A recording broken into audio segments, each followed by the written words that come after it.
kick off the show here tonight, we begin with the Independent Electoral Commission. They've just held a briefing, in particular on the road ahead of the local government elections. It comes in the wake of President Cyril Ramaphosa's announcement last night that polls will take place on the 27th of October. Now, several parties have been calling for the vote to be postponed due to COVID-19. Mbali Tetani is live for us this evening from Centurion. Mbali, good evening. I suppose the announcement of that date, of course, puts to bed the speculation and the green light for parties to begin campaigning in earnest, if in fact they haven't started already.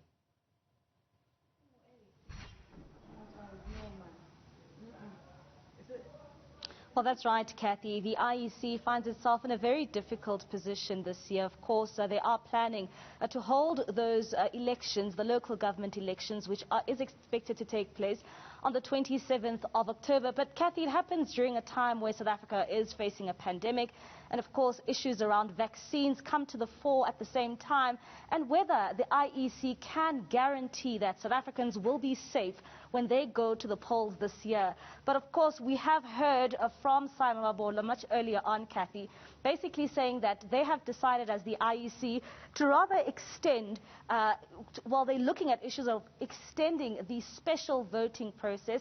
And we now know that there will only be one voter registration weekend. And of course, this, they are saying, is due to financial constraints. But just to give us more insight into these decisions which have been taken by the IEC, we are joined by the Deputy CEO of the IEC, Mr. Masego Shiburi. When you look at these decisions that you have made as the IEC, how complex will the elections for this year be during a pandemic?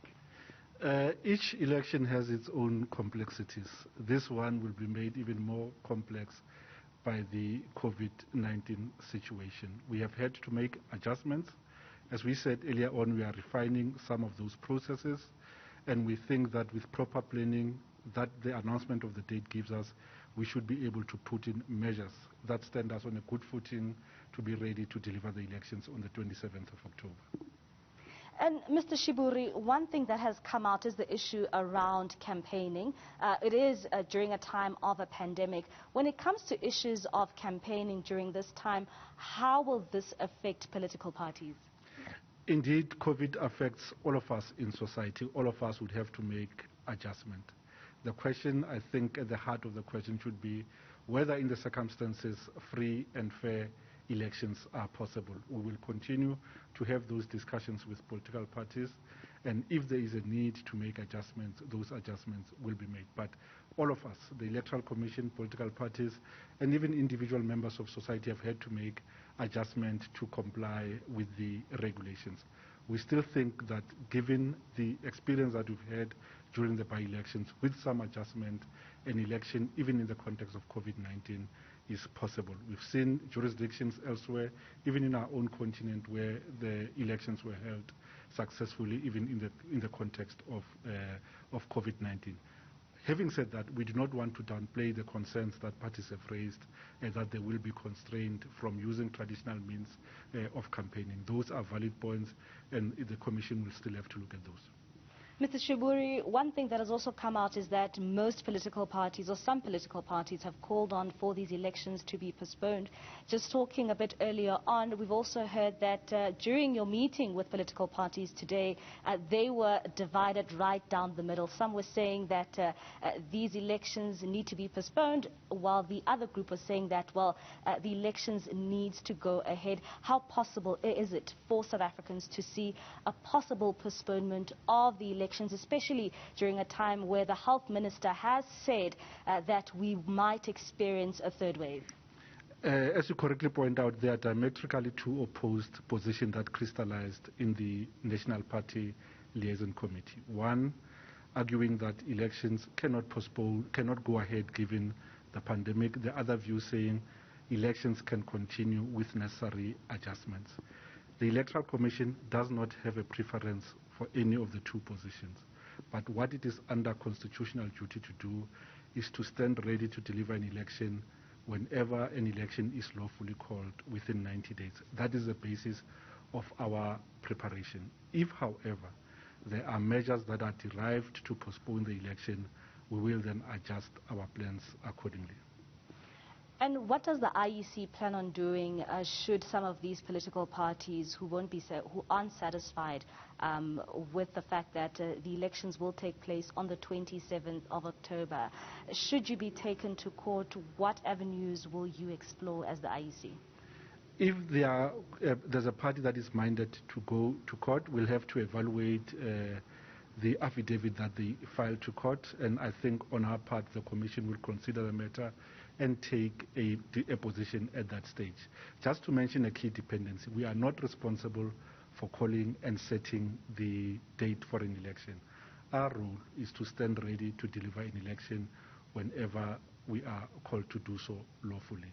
But that, having said that, we understand that we must guarantee that elections can be free and fair, and in the context of COVID, also safe.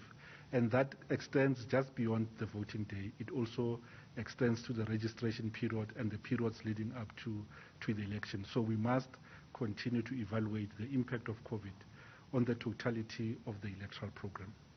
How can you assure South Africans that when they go to voting stations this year, they will definitely be safe while voting for their various political parties?